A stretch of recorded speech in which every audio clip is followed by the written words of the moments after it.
Stars Express with RJ Netra. Unedited RJ Netra ಜೊತೆ radio ಸಿಟಿಯಲ್ಲಿ ನಾನ್ ನೇತ್ರ. ನಮಸ್ಕಾರ, ನಾನು ನಿಮ್ಮ ಕವಿರಾಜ್. ನೀವು ಕೇಳ್ತಿದ್ದೀರಾ ಸ್ಟಾರ್ ಎಕ್ಸ್ಪ್ರೆಸ್ RJ Netra ಜೊತೆ. ಆ ದಿನ ಆ ಒಂದು ರೆವಲ್ಯೂಷನ್ ಸದ್ಯಕ್ಕೆ ನಿಧಾನವಾಗಿ ಈಗಿನ ನ್ಯೂ ಏಜ್ ಡೈರೆಕ್ಟರ್ಗಳು ಮಾಡ್ತಿದ್ದಾರೆ, ಬಟ್ ಇನ್ನು ತುಂಬಾ ದೊಡ್ಡ ಮಟ್ಟದಲ್ಲಿ ನಡಿಬೇಕದು, ಅಕ್ರಾಸ್ ನಡಿಬೇಕು. ನಾಟ್ ಜಸ್ಟ್ ನಮ್ ಕನ್ನಡ ಸಿನಿಮಾ ಇಂಡಸ್ಟ್ರಿ ಅಂತ ಮಾತ್ರ ಹೇಳ್ತಾ ಇಲ್ಲ, ಇಲ್ಲಿ ಇವತ್ತು ಬಾಲಿವುಡ್ ಓದಾಡ್ತಾ ಇದ್ದಾರೆ. ಕತೆ ತುಂಬಾ ಮುಖ್ಯ. ಅದೇನು ಇಲ್ಲ ಸಲ್ಮಾನ್ ಖಾನ್ ಇದ್ರು ಅಷ್ಟೇ, ಇಲ್ಲಿ ರಜನಿಕಾಂತ್ ಇದ್ರು ಅಷ್ಟೇ. ಈಗ ತುಂಬಾ ಕಷ್ಟ. ಅದು ಗಟ್ಟಿಯಾಗಿ ಅರ್ಥ ಆಗ್ಬೇಕು, ಅದು ಗಟ್ಟಿಯಾಗಿ ಅರ್ಥ. ಇನ್ನೂ ಗೆದ್ದಿತ್ತಿನ ಬಾಲ ಹಿಡಿಯೋ ಸಂಸ್ಕೃತಿನೇ ಇದೆ. ಒಳ್ಳೆ ಕತೆ ಬಾಲ ಹಿಡಿದು ಯಾವಾಗ ಹಿಡಿಯಕ್ಷೆ ಮಾಡ್ತೀವೋ ಅವಾಗ ಗೆಲ್ತೀವಿ.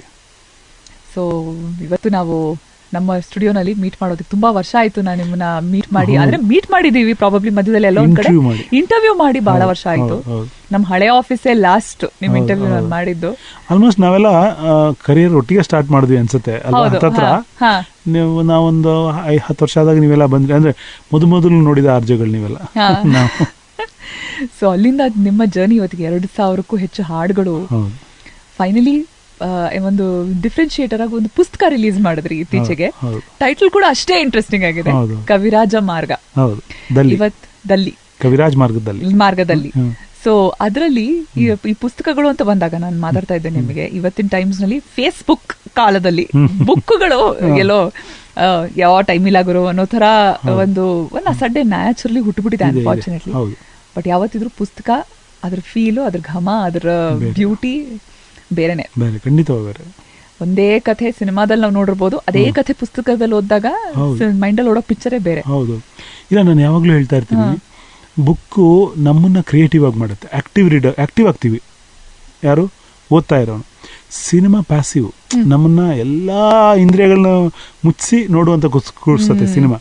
ಬುಕ್ ಫಾರ್ ಎಕ್ಸಾಂಪಲ್ ನೋಡಿ, ಇವಾಗ ಕುವೆಂಪು ಅವರು ಇಲ್ಲೊಂದ್ ಕಡೆ ಬರೀತಾರೆ, ಗಗನದ ಆ ತುದಿಯಿಂದ ಈ ತುದಿಯವರೆಗೆ ಬಂಡೆಗಲ್ಲಿನಂತೆ ಗುಡುಗು ಉರುಳುತ್ತಿತ್ತು ಅಂತ ಬರೀತಾರೆ.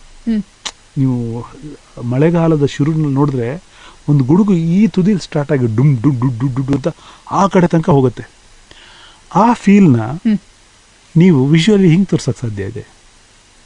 ನಾನೊಬ್ಬ ಡೈರೆಕ್ಟ್ರಿಗೆ ಅದನ್ನು ತೋರ್ಸಕ್ಕೆ ನಾನು ತೋರ್ಸಕ್ಕೆ ಸಾಧ್ಯ ಇದೆಯಾ? ನಾನೇನೋ ತೋರಿಸಿದ್ರು ಕೂಡ ನೋಡುಗ ಏನು ಗ್ರಹಿಸ್ತಾನೋ ಅಷ್ಟು ಮಾತ್ರ. ಕವಿಯ ಕರೆಕ್ಟ್ ಫೀಲ್ ಏನು, ಬಂಡೆಗಲ್ಲಿನಂತೆ ಉರುಳುತ್ತಿತ್ತು, ಅದು ಬುಕ್ ಓದಾಗ ಮಾತ್ರ ಸಿಗೋದು. ಅವನ ಮನಸ್ಸಲ್ಲಿ ಆ ಚಿತ್ರ ಬಂದ್ಬಿಡುತ್ತೆ ಅವಾಗ. ನಾನು ಕ್ಯಾಮರಾ ಕಣ್ಣಿಂದ ತೆಗೆದ ಚಿತ್ರ ಅಲ್ಲ, ಅದು ದಾಟಿಸೋದಿಲ್ಲ. ಬಟ್ ಆ ಕವಿ ಭಾವನೆ ನೇರವಾಗಿ 100% ತಲುಪೋದು ಪುಸ್ತಕ ಓದಿದಾಗ. ಅವಾಗ ಅವನ ಮನಸ್ಸಲ್ಲಿ ಒಂದು ಆಕಾಶ ಬರುತ್ತೆ. ಅವನು ನೋಡಿದ ಆ ಉರುಳುವ ಗುಡುಗು ಅವನ ಮನಸ್ಸಿನ ಪರದೆಯಲ್ಲಿ ಮೂಡ್ತಾ ಹೋಗುತ್ತೆ. ಸೊ ಬುಕ್ಕಿಗಿರೋ ಶಕ್ತಿ ನಮ್ಮನ್ನ ಸೃಜನಶೀಲತೆ ಅಂತ ಕೊಂಡೊಯ್ಯುತ್ತೆ, ನಮ್ಮನ್ನ ಆಕ್ಟಿವ್ ಮಾಡುತ್ತೆ.